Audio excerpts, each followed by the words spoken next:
Boy, I haven't watched wrestling in about 13 years, but you tell me CM Punk is finally in the main event of WrestleMania? You got me back watching WWE, and I'm very disappointed. Not just with how garbage this year's WrestleMania was, but how garbage the freaking ending was. Waited all these doggone years for CM Punk to finally main event of WrestleMania, and he gets screwed out of his WrestleMania moment by Paul Heyman, who sells his soul to Seth Rollins. This is the second time in CM Punk's career that he got screwed over by Paul Heyman. He did it once when he sided with Brock Lesnar at SummerSlam, and he does it once again in the biggest moment of CM Punk's career.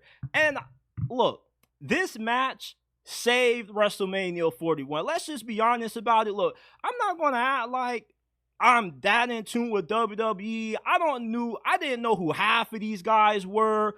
Like, the World Heavyweight Championship match to open the show was straight up trash, man. Gunther, the dude just has no charisma to me. He's just so bland. And Jey Uso, I was like, when did he become a main eventer? How long has it been since I last watched wrestling? Because the last time I checked, Jey Uso is one of those good tag team partners. I never thought that he would be in the main event stage. And they say he won the Royal Rumble too. I was like, the hell?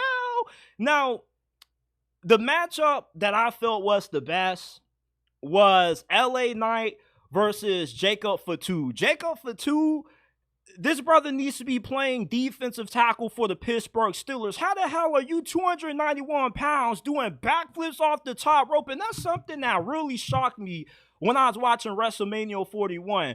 All of the fat people that just, for some reason over these last couple of years, just changed their arsenal, where they go from having this skill set from Mark Henry and the Big Show to being 290, damn near 300 pounds, doing the same moves that Rey Mysterio is doing. I'm like, bro, you doing 2 somersaults off the top rope at that size? You are in the wrong profession. You should be playing in the NFL. It should be illegal for somebody that big to be doing flips and moving like this. I'm like, bro, when did the WWE find all of these fat people who could do all of these big moves off the top rope? This is scary to me. Jacob Fatu, you might have a fan in me, my guy. You remind me a lot of Umaga. You don't got a skill set that's close to him, but you give me Umaga vibes. Like, you're a monster. 291 pounds doing somersaults off the top rope. My mouth dropped to the floor when I seen that shit. I don't know how y'all felt about some of the moves these big dudes were doing tonight, but I was just telling myself, when did the WWE start finding these big dudes who could be moving like this? That was scary.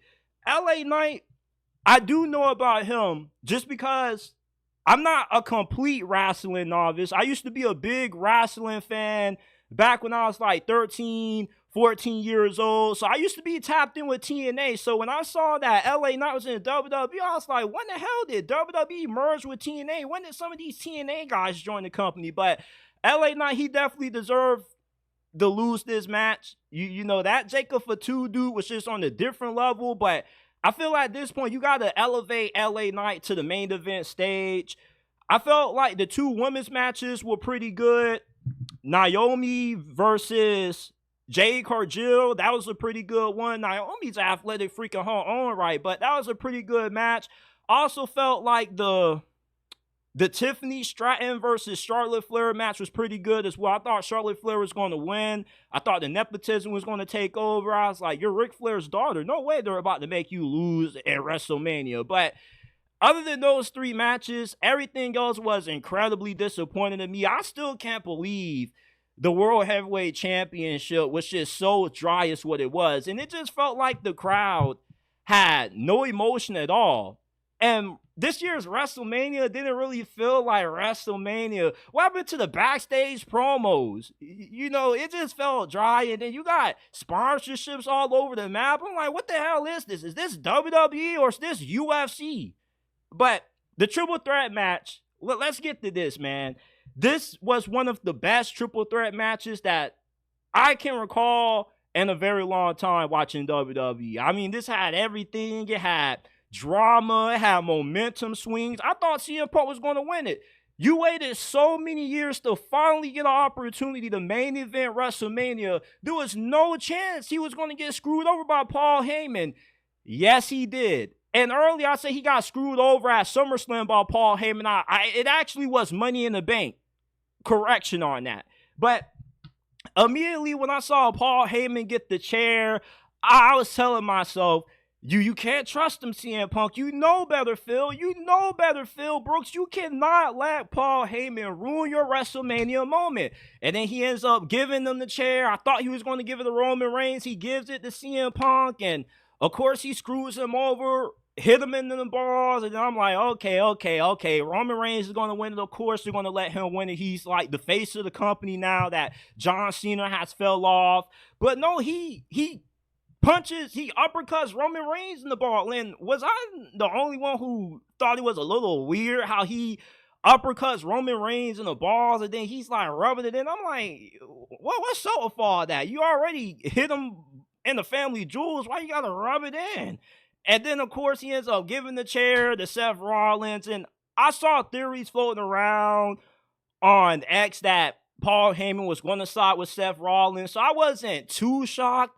But I really thought that CM Punk was finally going to have his WrestleMania moment. But Paul Heyman decided to screw him over again. You know what they say? Fool me one time, shame on you. Fool me two times, shame on me. Yeah, shame on you, CM Punk, for falling victim to Paul Heyman's tomfoolery once again. Paul Heyman has to be one of the greatest heel managers, if not the greatest heel manager in WWE. He just sells it so perfectly when he betrays somebody. It's like, and his facial expressions be having me dying laughing. He be like, come on, man. We know what you about to do. We know you about to screw somebody over. And the fact that he screws over CM Punk, then he gets on his knees and hands Roman Reigns the chair, talk about my tribal chief. I'm like, bro, what's up with all this? What is this? This wrestling, a soap opera. Then he's like, finish him. He's looking at Seth Rollins. He's like, my tribal chief. And I'm telling Roman Reigns, I'm like, Roman Reigns, you know better. You know better, man. Man, they have me dying laughing. Look, I know this is fake, man, but this is damn good entertainment. This triple threat match saved day one of WrestleMania 41. It wasn't completely terrible. As I said, there were a few good matches, including this one, but that were a heavyweight championship match to kick off the show. As soon as I saw the Gunther dude coming out, I knew the match was about to be born. He reminds me a lot of Vladimir Kozlov. I think that's how you pronounce his name. If you're an OG wrestling fan, you know who I'm talking about. But overall, I ain't gonna say what's completely terrible. It's like 50-50. You had a few good matches, you had a few really bad matches, but man, it really grinds my gears how they did CM Punk like this, man. This is my favorite wrestler of all time. This match, along with CM Punk being in the main event of WrestleMania, is why I had to tap in to watch this. This was my first time watching WWE in like a decade. I was like, CM Punk's in the main event, the best in the world. I got to see him finally go out on top. And he just gets screwed over once again by Paul Heyman. Oh, I can't stand you, man. I can't stand you. Before we get up out of here, remember, this is a football channel and podcast. We talk NFL, college football, 24/7, 365 days out the year.